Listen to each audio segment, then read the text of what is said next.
বয়সী আছে এটা পানি হচ্ছে গ্যাস নেই পানি নেই কিছু নেই সংকট আসছে অনেক এই বাসার ভিতরে যে অবস্থা পানি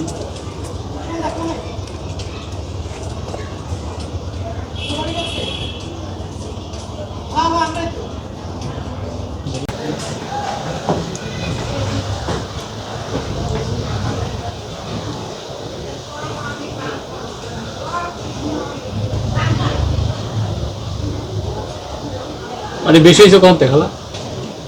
সকাল থেকে না খেয়ে রয়েছি বন্যার কারণে বাইরে খাওয়া দাওয়া বন্ধ কি সব বন্ধ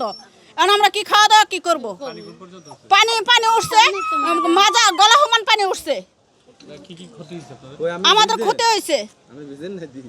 আমাদের ক্ষতি হয়েছে